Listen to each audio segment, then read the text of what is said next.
దీంతో పాటు ఎన్టీఆర్ వైద్య సేవా ట్రస్ట్ కింద వాళ్ళు దాదాపు 3,000 కోట్లు బకాయిలు పెండింగ్ పెట్టిపోయారు. సో దాన్ని కంటిన్యూస్గా మేము పేమెంట్ చేస్తూ ఉన్నాం. ఈరోజు ఒక 400 కోట్లు రిలీజ్ చేయాలని చెప్పేసి నిర్ణయం తీసుకోవడం జరిగింది. దాంతోపాటు మెడిసిన్స్ అండ్ డ్రగ్స్కి సంబంధించి మరొక 100 కోట్ల రూపాయలని విడుదల చేయాలని చెప్పి కూడా నిర్ణయం తీసుకోవడం జరిగింది. సో టోటల్గా దగ్గర 6,700 కోట్ల రూపాయలకు సంబంధించినటువంటి నిధుల్ని ఇవాళ విడుదల చేయడం జరుగుతుంది. వివిధ వర్గాల ప్రజానీకానికి విడుదల చేయడం జరుగుతోంది. పండుగ అనేటువంటిది ప్రతి ఇంట్లోనూ జరగాలి అనేటువంటిది మేము భావిస్తున్నాం. ప్రతిరోజు పండుగ కావాలనేంత వరకు కూడా మేము పనిచేస్తూనే ఉంటాం. ప్రతిరోజు పండుగలా ఉండాలి అనేటువంటిది. కాంట్రాక్టర్లకు సంబంధించి దాదాపు 586 కోట్ల రూపాయలు అవుతుంది. సో దాన్ని కూడా విడుదల చేయడం జరుగుతూ ఉంది. చిన్న కాంట్రాక్టర్లు 5 లక్షలు 10 లక్షల లోపు ఉన్న వాళ్ళందరినీ కూడా క్లియర్ చేయాలనేటువంటి నిర్ణయం తీసుకోవడం జరిగింది. 10 లక్షల లోపు ఉన్న వాళ్ళు 586 ఉంది. ఇప్పుడు ఇచ్చారు స్లిప్ టోటల్ డీటెయిల్స్. సో ఇది అమరావతికి సంబంధించి రైతులకు ఏవైతే బకాయిలు ఉన్నాయో వాళ్ళ కౌలుదారులకు సంబంధించినటువంటి బకాయిలు అమరావతి రైతులు అన్నీ కూడా చెల్లించడం జరుగుతుంది. దాదాపు 241 కోట్ల రూపాయలు చెల్లించడం జరుగుతూ ఉంది ఈరోజు.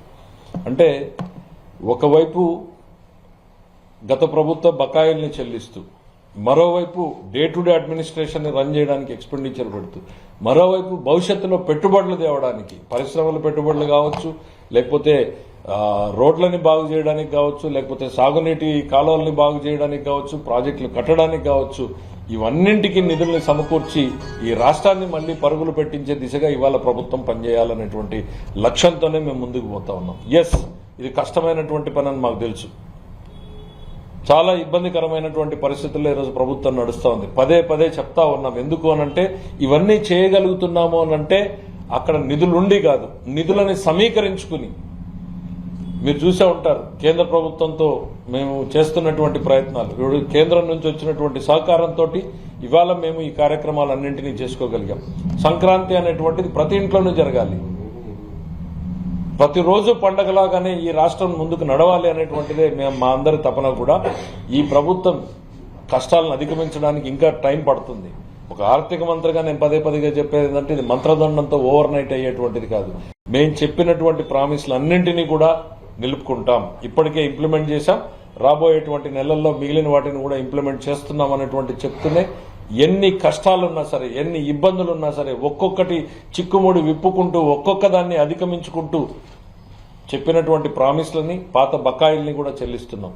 ఒకరోజు కాదు, 2 రోజులు కాదు. ఇరిగేషన్ ప్రాజెక్టులు ఆగిపోయాయి, మీరు చూసారు రాష్ట్రంలో. రోడ్స్ ఆగిపోయాయి, బిల్డింగ్స్ ఆగిపోయాయి. ఇవాళ అందరినీ కూడా రివైవ్ చేస్తూ వచ్చాం. కేంద్ర ప్రభుత్వం నుంచి వచ్చేటువంటివి 94 పథకాలు. నేను పదే చెప్తా ఉన్నా. 94 పథకాలకు సంబంధించినటువంటి వాటిని మూసేశారు, నిర్వీర్యం చేశారు, ఉపయోగించకుండా చేశారు. ఎట్లా చేశారు? కేంద్రం 60 పైసలు ఇచ్చి మనం 40 పైసలు పెట్టాల్సినటువంటి పరిస్థితుల్లో 60-40 షేర్ ఉన్న దగ్గర ఆ 60 పైసల్ని తీసుకుని వాడేశారు. కేంద్రానికి యూసీలు ఇవ్వకపోవడంతో ఆ పథకాలన్నీ కూడా నిధులు వాడలేకుండా పోయినటువంటి పరిస్థితులు వస్తే మేము వచ్చిన తర్వాత ఇవాళ 6,000 కోట్ల రూపాయలని కేంద్రానికి చెల్లించాం. ఎందుకు అనంటే అవన్నింటికి యూటిలైజేషన్ సర్టిఫికెట్ ఇచ్చి ఆ పథకాలని దాదాపు 73 పథకాలని మేము రివైవ్ చేసాము ఇప్పటికీ. ఎందుకంటే ఇది రాష్ట్ర ప్రభుత్వాన్ని గాడిన పెట్టడము అనంటే వాళ్ళు 60 పైసలు వాడుకుని పోతే ఇవాళ మేము వచ్చి రాష్ట్రం కట్టాల్సినటువంటి 40 పైసలు, కేంద్రం ఇవ్వాల్సినటువంటి 60 పైసలు ఇచ్చి 100 పైసల్ని మేము జమ చేసి ఇవాళ పథకాలని రీస్టార్ట్ చేశాం. 6,000 కోట్ల పైన అయింది ఆ పథకాల కోసం. 6,000 కోట్లకు పైన ఇచ్చాం. దాని మీద డీటెయిల్డ్ గా సపరేట్ గా ఒక నోట్ కూడా ఇవ్వడం జరుగుతుంది. పదే ఎందుకు చెప్తా ఉన్నామంటే ఎట్లా రాష్ట్ర ఆర్థిక వ్యవస్థను అస్తవ్యస్తం చేసిపోతే గాడిన పెట్టేటువంటి ప్రయత్నం చేస్తున్నాం.